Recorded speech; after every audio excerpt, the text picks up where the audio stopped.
All right, welcome back. Let's talk about LimnJS's Code Explorer. So let me open up a demo project here. And we launched the Code Explorer using the .explore function on the global LimnJS object. So exactly how you do that will depend on your app, because normally you will give your app a name. So when you import LimnJS, the JavaScript file, you'll use the global name flag to give your app a name, and then everywhere you will use that global name when you're interacting with LimnJS. It's always the same LimnJS object when you're using it this way. There are actually other ways to use LimnJS that we will pretend don't exist. But if you're using it this way, the global LimnJS object is always the same thing behind the scenes. It just gets a different name when you give it the global name flag.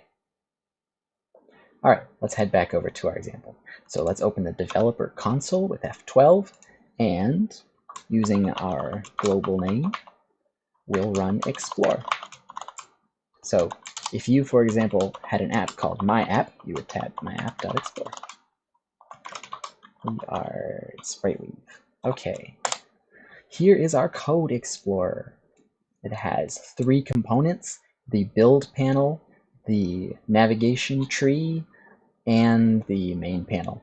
We're going to pretend the build panel doesn't exist. It will definitely get its own set of videos. So on the left-hand side here, we have the navigation tree.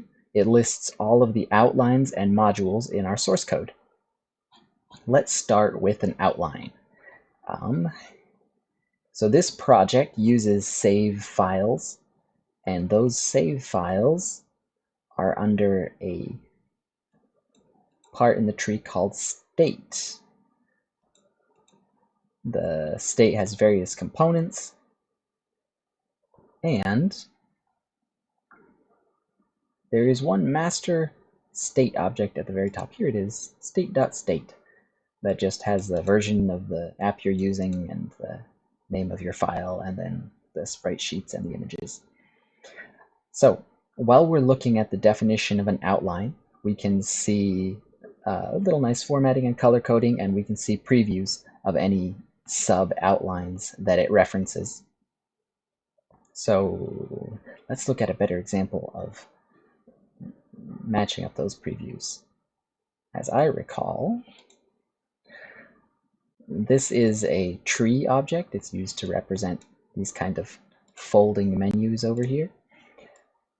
And it has a list of nodes which are themselves trees. So if you look at the definition of tree, we have label, string, click can be Boolean or unset, drag can be a string or unset. It actually matches this little preview thing, although the preview gets clipped because, see, it doesn't matter why. The preview gets a little clipped, but it is the same definition. So we still have our same color coding and same order, and because it's recursive, it goes on forever. You can't hover things in the preview. If you could, we could get an infinite mirror thing going on here. And we find out where our components are referenced. So these are the parts of our code base that depend on the piece of code we're looking at right now. Obviously, the state file is going to be dependent on quite a bit throughout the entirety of our code base. That is to be expected. These dependency lists are helpful, but for modules, we get something even better. Let's try to keep this bar up here clean, because we still don't have good tab management in the beta version. So let's go look at the loop. This is probably the most interesting function module in the code base because it imports absolutely everything. So because our loop imports things, we get a upstream graph. An upstream graph means the module we're looking at is down here on the right side at the end of this kind of arrow graph. Immediately to the left of our module, we see the modules it imports. In this code graph, you'll see occasionally these things with little ellipses to one side. What that means is we've already described what this element imports somewhere, so we're not going to describe it again so we don't get stuck in an infinite graphing loop, because there are plenty of recursive dependencies when you're importing modules. So we want to be able to graph them without getting stuck in these loops. So for example, render.bound.get, if I want to look at its graph, I'll look at some of the other glowing boxes on the screen, and I find here where we actually graphed its dependencies.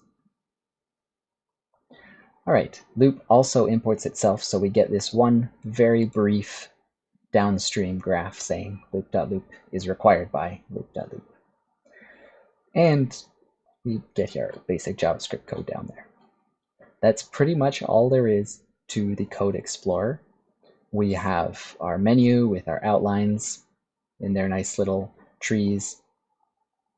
We have our modules, and let me see if I can find a more complicated downstream graph. So for example, state.get just is a function for returning the current save state. It is importing quite a few things. Here we see that it has no dependencies. It doesn't import anything, but it is a dependency in 6 other modules, which are listed here, and then we see what each of these modules gets imported by in turn.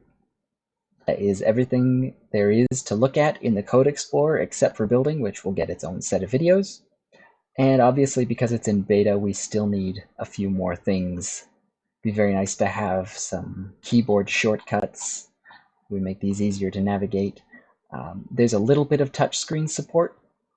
On a touchscreen, you would actually tap on these little eye bubbles to get the preview, but it still needs touchscreen support in that this needs to collapse, so the tree should collapse into a menu, and we should get better flowing over here, and the bar of tabs up here should have some kind of scroll support or a little button on the side, navigation button on the side. It'd be nice to have some way to close all the tabs at once, and of course we need a search bar. This is not very useful code documentation without a search bar. So all of those things yet to come, but that is what we have in the Code Explorer so far. So thanks for watching, and I'll see you in the next video.